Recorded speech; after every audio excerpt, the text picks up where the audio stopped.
Welcome to our new edition of The Take. I'm your host, as always, Kid Dix here on this Thursday, February 6, 2020. Man, oh man. Well, pre-tape before my big B-Day. So thank you all for watching. Join in the conversation using the hashtag Take here on Connect. And don't forget to subscribe. Tell a friend, call a friend, subscribe. Subscribe is caring. We're here to care for you with the pop culture moments and entertainment moments of the week. And what a fully loaded stack we have for you this week. Let's get to the big story. The big story is, what in the world is the coronavirus and why it impacted people in America to really panic and be worried and be concerned? Well, our ABC News affiliates have the latest. Watch this. Tonight, in a rare move, the U.S. declaring coronavirus a public health emergency. President Trump barring foreign nationals who pose a transmission risk from entering the country. In effect, a temporary ban on nearly all Chinese travelers, the world's most populous country. Planes from China will only be allowed to land at 7 U.S. airports starting Sunday. Americans returning from the hot zone could be subject to 14 days of quarantine. Already in isolation, 195 Americans who chartered from the epicenter of the outbreak. What was once a 3-day voluntary observation, now extended to a mandatory 2 weeks at an airbase in Riverside, California. The first time in 50 years the CDC has had to issue such an order. We were all wearing masks. We were all taking major precautions to not touch or shake hands or take the mask off our faces because, again, we weren't in the clear. Today, officials said no one was presenting any symptoms, but the virus has a 2-week incubation period. Officials are exercising extreme caution. We are relieved to hear this. We don't want to put anybody at risk back home, and if this is the best way to do that, then we're okay with it. Patrick and Ping Stockstill and their 2 young children, the eldest just 3 years old, are all stuck on the base after visiting relatives in China. I left my family behind. I didn't have a choice, and I feel so bad that they're still stuck in China, and I had to go. Hundreds of Americans remain stranded in Wuhan, waiting for the government to send in another charter. I feel a little bit trapped in Wuhan. It's an interesting feeling. You're trapped, you're isolated. Tonight, 3 major U.S. airlines and dozens of international carriers are suspending flights to China. This after the State Department issued a do not travel advisory warning against traveling to the country. Cases in China spiking with the largest jump in fatalities in a 24-hour period. 213 deaths since the outbreak began. Roughly 9,700 cases confirmed. Wuhan remains on lockdown, the city a ghost town. All right. You saw right there what the coronavirus is all about. People going to China, eating bats, coming back here, spreading, and they had to be quarantined. So it's a whole bunch of stuff people are trying to experiment with, and they know better and they know not to do that. It's like, you don't need to eat a bat because a bat is full of rabies. Why would you eat a bat full of rabies? I just don't get it. It's kind of sick, a little bit disgusting, but some people got some unique eating habits. I'll tell you that right now. Wow. All right. In other news, all right, Super Bowl 54 is in the wraps. It's done. It's history. And we got you covered as the game, the halftime show with J-Lo, Shakira, or a whole blowout that was about that, where a lot of people went crazy. And other moments from the big event with this. Chiefs are Super Bowl champions here in Miami. This one is in the books for the Kansas City Chiefs. They have waited 50 years for this moment. They finally got it. The Chiefs, yes, are your Super Bowl champions, 31-20 over the 49ers. And it didn't look good for the Chiefs there for a little while. They were down by 2 scores with just 7 minutes to play. And then our Mahomie came through, right? He's everybody's Mahomie at this point. But Patrick Mahomes, who's now your Super Bowl MVP, the youngest quarterback to ever be Super Bowl MVP, led a comeback for his Chiefs. And the celebration was on. We're coming home. It's going to be amazing. Everybody be out there for the parade. We can bring the Lombardi home. Andy Reid, one of the winningest coaches in NFL history, now gets his first ever Super Bowl win. How about those Chiefs? We've been talking about this halftime show. It's always something people buzz about. This one, however, delivered in a way that maybe we haven't seen in recent years. But yes, Shakira and J-Lo, man, what a show. They had more dancers and more songs than any halftime show in history. Had a couple of surprise performances in there. But would you believe the one that stole the show? An 11-year-old. J-Lo's daughter joined her on stage for a song. No matter what, they did exactly what they said they were going to do. Bring people joy, make a statement, celebrate culture, and they just... So right there, J-Lo, Shakira, the gang, where the Kansas City Chiefs defeated the San Francisco 49ers 31-20. J-Lo, Shakira killed it. Other moments, celebrities attending, Beyonce, Jay-Z didn't want to stand up. And a lot of people going uproar with that. Hey, it's just the game. I'm not worrying about Beyonce, Shakira, J-Lo, all of them. They made their money, they went, they came and conquered, and they going back their way. A lot of people were talking about J-Lo and Shakira was too provocative. Hey, if you an average dude, some dudes might be into that, some might not be. But, you know what I'm saying? It's to each his everyone. Even like Beyonce. Many people call Jay-Z a hypocrite because of the NFL and all this stuff. Hey, if he is, that's his business. He might have some business deals because he want to be a owner of an NFL team. But ain't he part of something like the diversity program? A lot of people going crazy. I didn't know people was watching people. See, I couldn't be a celebrity because I would have just snapped in a minute, in an instant. For real. But that was left up. All right. In celebrity news this week, people on social media going crazy about Super Bowl and all those antics and those crazy moments. Well, people going crazy where rapper Megan Thee Stallion and fellow rapper GEazy get a little too cozy, too comfortable with this.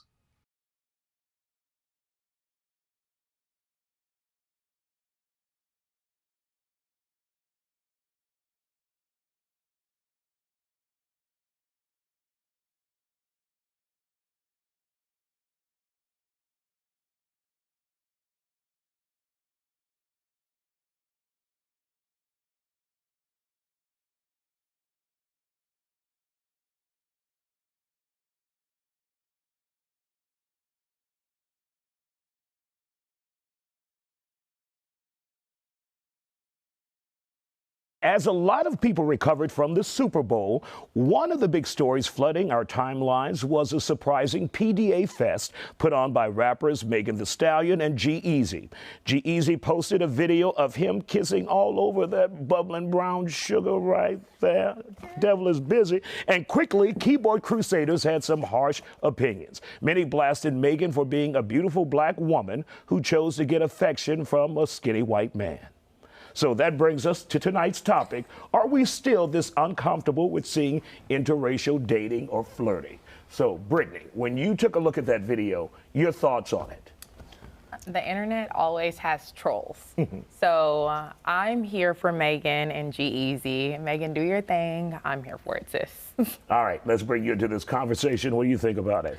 You know, I'm for interracial relationship. However, you know, if you post things like that online, were you doing it to have fun? Was it just like a attention stunt? Like, really, what was it? You know, and then she later posted and said that they're not dating or they're not whatever it is. You know, so I just don't think you should give those type. Do you think there was pressure and she changed her mind? And that's another thing, you know, because there are trolls, and I know how our culture can be sometimes. Like, what? Because you know, of course we have royalty, but still, I just, you know, I think possibly that could be the case also. So. And Megan hasn't really been involved in a lot of controversies, say like Lizzo, who once called Houston home. She's a veteran at handling controversy now. Maybe Megan backed off after getting so much negativity. Your thoughts? From seeing that, I don't think it was that. I think she's young, she's rich, she's famous, she's having fun. I mean, she was caught up with Trey Songz, now she's seen with GEazy. I don't think she changed her mind because of what people were saying. I think she just wanted to shut it down, but I think she's having a good time and she probably could care less because she's from Houston and the way she raps, I don't think she cares. Let's go to the lady in the bloody shoes.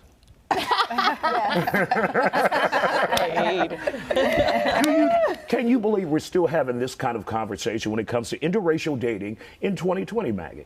I'm not surprised because we live in a generation where everybody's in their feelings about almost anything, and you can't do anything perfect to appease anybody these days. So for me, I thought it was really clout chasing or doing something for attention. They say there's no such thing as bad publicity. So I think just to kind of stir a little controversy and having a little bit of fun, but I don't think it was anything more than that. Absolutely. And do you think it was a publicity stunt? I do. I mean, why not? You know, so I think it's a publicity stunt. I mean, she could have just been having a good time. They know what they were doing. They know what they were doing. Yeah. Do I think it's a serious relationship? No. But, you know, the attention of social media at times get people to do any and everything that they want to do sometimes. So. And Brittany, is that why you have to be careful on what you decide to do, what you decide to push for publicity, especially with so many trolls out there? I feel like everybody's gonna always find something. So she can be wearing blue jeans and they're like, why is she wearing blue jeans? You get what I'm saying? So like, just let her be great. Like, let her live. Absolutely. Well, I think also he supposedly had a girlfriend or something, so that's why it also became a big deal. Like, he was dating somebody and he was doing that because his girlfriend Well, should Megan have taken that into consideration before getting into that video if they're just friends and he has a girlfriend already? Well, it's not Megan's problem. It's not Megan's problem. He's in a relationship. That has nothing to do with Megan. Sorry, you saw her there, GEazy trying to plant one on Megan Thee Stallion, trying to kiss her cheeks, and a lot of people saying Megan Thee Stallion too naive to not see through that GEazy is using her as a pawn to get back at his ex-girlfriend, Haze. And let's see what Haze had to say. You were in a club and you were drunk. If you say GEazy one more time, I'll kick you outside of this party. I'll kick you outside of this party. Text me. You want to get out of the crowd? Who is it? It's you? Who said GEazy? Who's out it? Because I'll kick your ass out of the club. You don't disrespect me like that on my own show.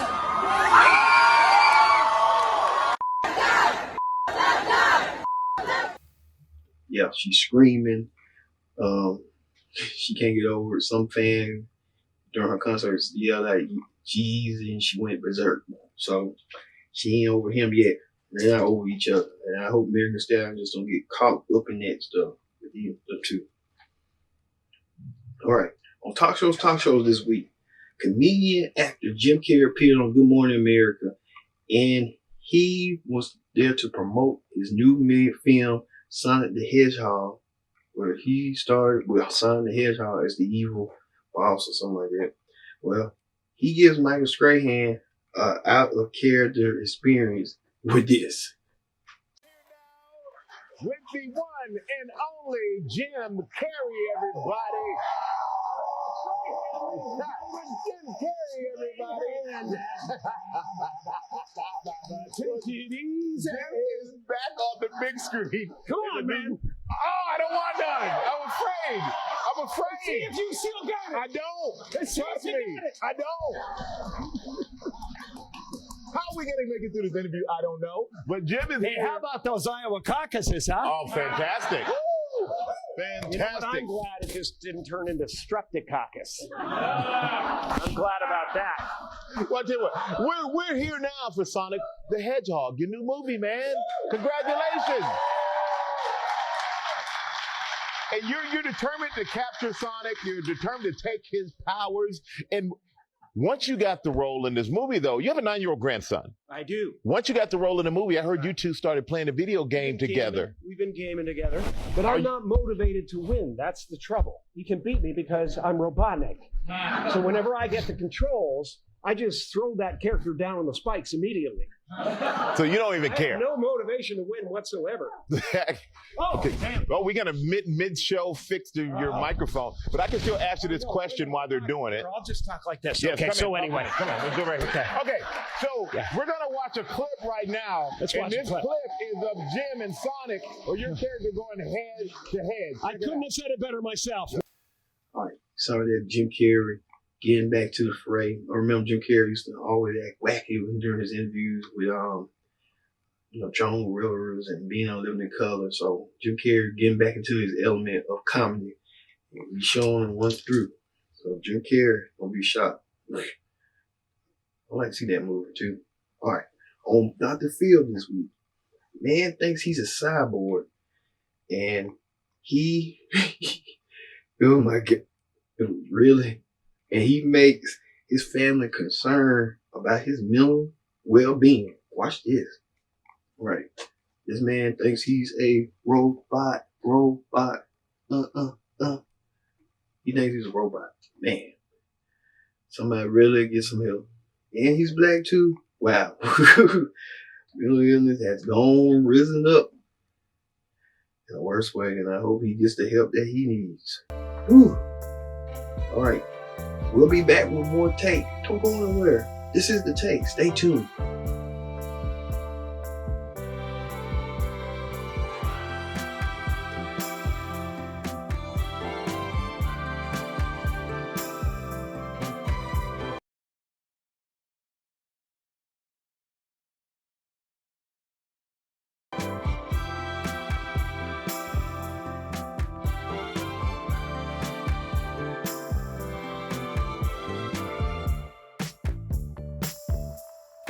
Welcome back to The Take. I'm your host, as always, Hedgehog here. Glad you can join us here on The Take. Don't forget to subscribe. Subscribe is king. We here to Take. Once you subscribe, if you like pop culture moments like this show, like entertainment moments, this is the show for you. Also, use the hashtag Take here on Connect to join in that conversation. So, hey, we got everything coming. It's a pre-birthday celebration for me. Tomorrow is my birthday, so thanks for the birthday wishes and stuff that comes on my way. So thank you. All right, let's move forward to the political rundown. The political rundown this week. All right, the Iowa caucuses got underway this week, where we could get a prediction or indication of what Democratic colleague candidates are going to be in the forefront in the presidential election. Well, things went from bad to worse, with a lot of intricacies and chicken chads with this. Former South Bend Mayor Pete Buttigieg arrived in New Hampshire determined to take a victory lap. We are arriving with the momentum in the 2020 presidential campaign right now, and we had a victorious night in Iowa that shocked opponents. He was banking on an Iowa bounce. Just in case you haven't been glued to your phone the last few minutes, official, verified caucus results are coming in from the state of Iowa. They're not complete, but results are in from a majority of precincts, and they show our campaign in first place. The preliminary results put Buttigieg neck and neck with Bernie Sanders, who is also anticipating his own success in Iowa. Today, the senator's frustration was palpable. We should all be disappointed. There's no excuse for not having results last night. Elizabeth Warren declaring partial results from the Iowa Democratic Party is just not good enough. I think they ought to get it together and release all of the data. So they should wait till they have it all. But former Vice President Joe Biden perhaps looking to put Iowa behind him, saying there's no rush. Let's give them time. We don't know precisely how many delegates we have or how many we'll get, but I feel really good about getting more than our fair share. Tonight, the Iowa Democratic Party is under fire for the debacle, which the chairman blamed on a coding error in the caucus app. As chair of the party, I apologize deeply. But the turmoil seeming to give at least one of the candidates a new lease on life. What an amazing night we had last night. I'm someone that thrives in chaos. You want a steady hand in chaos, right? The caucuses were supposed to sort out the field, winnow it down. And tonight, in a sea of frustrated Democrats, one man was smiling. I hear something happened in Iowa or didn't happen. I don't know which. Still can't figure that out. Former New York City Mayor Michael Bloomberg skipped Iowa altogether. He's focusing on Super Tuesday. And today, the billionaire announced he's doubling the amount of money he's spending in the... All right, we still don't have a clear, decisive one. Bernie Sanders think he claimed victory. Pete Buttigieg think he's claimed victory. Amy Klobuchar thinks she's claimed victory. Elizabeth Warren thinks she claimed victory. Joe Biden thinks he claimed victory. We don't know. So if this progresses, we'll know who claimed victory throughout the run. But I know President Trump claimed victory for the Republican side, so he just running by himself. So, hey. All right, even speaking of the president, even the president took some pot shots at Bernie Sanders with this. Bernie Sanders. Well, I think he's a communist. I mean, look, I think of communism when I think of Bernie. Now, you could say socialist, but did he get married in Moscow? And that's wonderful. Moscow's wonderful. Might have been the honeymoon. You don't think necessarily, well, whatever, but you don't necessarily think in terms of marriage, Moscow. And it's wonderful. I'm not knocking it, but I think of Bernie sort of as a socialist, but far beyond a socialist. Elizabeth Warren. At least he's true to what he believes. That's one thing. Wow, he called Bernie Sanders a communist. Hey, that ain't no surprise. Ain't no telling. Hey, Bernie Sanders don't care. Bernie Sanders looking to get his job. A lot of people say, the one thing Bernie Sanders got a lot of people winning over is he wants to eliminate student loan debt. So a lot of people want to win on their side. So we'll see. We'll see. All right, speaking of Trump, his vice president, Mike Pence, wow, was on the campaign trail for them. They do their early campaign trails, I'll tell you that. Well, doctor approached him about Medicaid expansion in the state of Michigan. Yes. Hey, how you doing? Good to meet you. Hi there. Joel. Nice to meet you, Mr. Vice I'm an President. emergency doctor. I'm worried about the plans they talked about last week of maybe cutting Medicare and then the rollout today of cutting Medicaid. I work in one of the poorest counties in Michigan, and my patients depend on expanded Medicaid. So how is that going to affect my patients? Yeah. I hadn't heard about cutting some Medicare.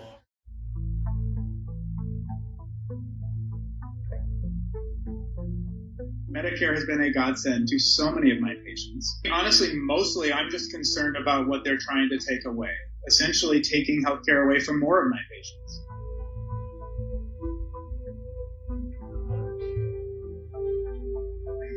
I think it's important that folks that are in power hear from people who are on the front lines and these issues that are so complex, like healthcare. We need to expand healthcare. We need to make Medicare and healthcare in general more affordable, and they are time and again going in the wrong direction. And American people know it, and I just think it's important for us to point that out anytime. Wow, you got served, and you put that in your pipe and smoke it. Mike Pence was flabbergasted. He didn't know what to say, what to do.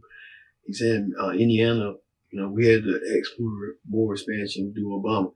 Well, look at this chart right here. This was Indiana right here with their Medicaid expansion. You see the majority of it needs Medicaid compared to Michigan with it. Wow. Even Alabama. Yeah. A lot of people need Medicaid and they need it bad. The doctor said he don't want to kill off his patients, and that was the reason why he confronted Pence. So Mike Pence kind of like, oh, you're a politician, you don't think about all that stuff. You think about what you're trying to, your bullet points, your talking points to get yourself over. Stuff like that. All right. On the reality show Clip Down this week, all right, on The Bachelor, Pilot Pete took a bumpy ride on his head with this. Get excited, we're going to Costa Rica. It was a bumpy ride in paradise. The moment finally revealed that led to Pete injuring himself, the so-called freak accident, first revealed by our Chris Harrison back in October, saying on Instagram he got a cut on his head. He did get stitches, but he's 100% okay. Peter telling the story on the show last night. I was walking out of the lobby yesterday, and there was a golf cart, and I ran into the golf cart. Revealing he needed stitches after running into that golf cart, hitting his head with a glass he was holding. But the bump on the head didn't stop the turbulence with the women competing for his heart. She's emotionally unstable. And it all heats up even more in a special Bachelor episode Wednesday night. Are you even ready for a marriage? This is getting so serious for me. Why are you calling me out? You have brought me down and said that I'm 22, I'm immature, and this and that. Because you act like a child. She doesn't act like a child, Tammy. I'm not talking to you, Kelsey. All right, speaking of that, Pilot Pete even took even more bumpy ride.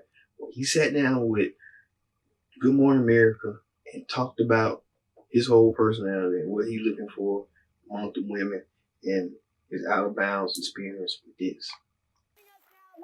everyone. So happy to see you here. Good to be here again. Thank you. Lots to straighten out. So we just saw Tammy picking yet another fight at the in that clip. Did all of this drama freak you out? Yeah, I mean, obviously you don't like to see that as you're going through the whole experience, but I kept looking back on it.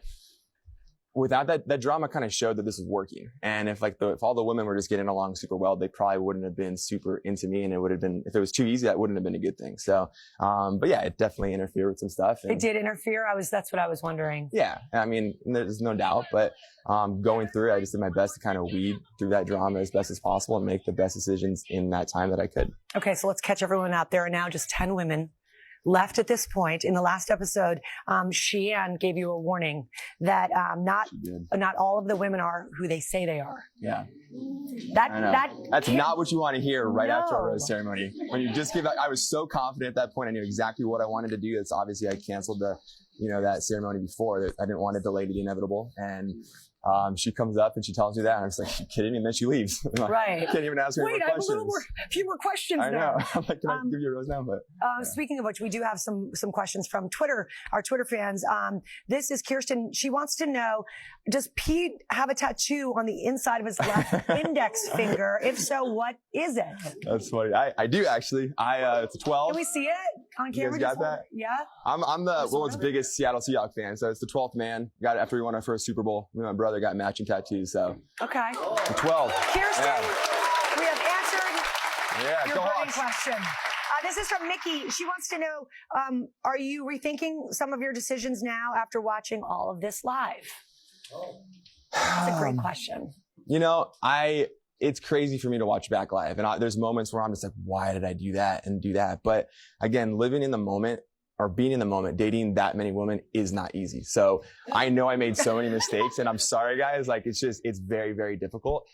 If there's anything, maybe I wish I would have put my foot down a little bit more during certain situations, but I also know the type of person I am and I give everyone the benefit of the doubt. I love to see the good in people. And, I know that's kind of coming off on screen. People are frustrated with me, but that's just me being me and I'm not going to change, So, yeah.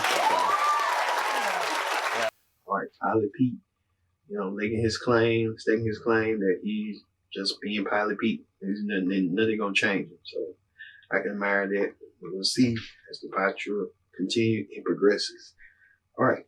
And finally, the viral video of the week. On the viral video of the week, the LA Lakers, including LeBron James, Anthony Davis, they all paid tribute to the late great Kobe Bryant, number 24 from 8, who had fatally died from a helicopter crash last week. And they did a phenomenal tribute with this. Emotions inside the Staples Center were raw. 5 days of grief culminating in a ceremony to honor and celebrate a legend. Amazing grace. Fans packed the house that Kobe built for a game that was bigger than basketball. Once upon a time, there was a young basketball player who had dreams of becoming one of the greatest basketball players of all time. The Lakers' first contest since Kobe Bryant, his daughter Gianna, and 7 others tragically passed away was therapeutic in many ways, the first step forward. Throughout the night, there were moving tributes. Fighting back tears, LeBron James gave a passionate speech. So in the words of Kobe Bryant, Mamba out, but in the words of us, not forgotten. Live on, brother. Every Lakers player wore one of Bryant's jersey numbers 8 and 24 during warm-ups, and the starters at all 5 positions were introduced as Kobe. From Lower Merion High School, Kobe Bryant. Today in Lower Merion, Pennsylvania, at Kobe's high school, they honored one of their own. Despite his absence, you could feel Kobe's presence everywhere. Vanessa Bryant, Kobe's wife, who didn't attend the game, responded to the tribute on Instagram, posting, "There's no number 24 without number 2. Hashtag." Yes, Kobe Bryant. You can tell LeBron James said it's best. Mamba's out. Like Kobe Bryant said, his last basketball game. And Kobe Bryant said that, but LeBron James said Kobe Bryant will live forever. And Kobe Bryant will live forever. Indeed, he made an ineffable impact in the city of Los Angeles, in the NBA, and in either in the world, and he will be missed. So that's our viral video of the week. Thank you all once again for watching the take this week. I've been your host, Kid Jig, saying so long. We'll see you next time for another edition of the take. See you later.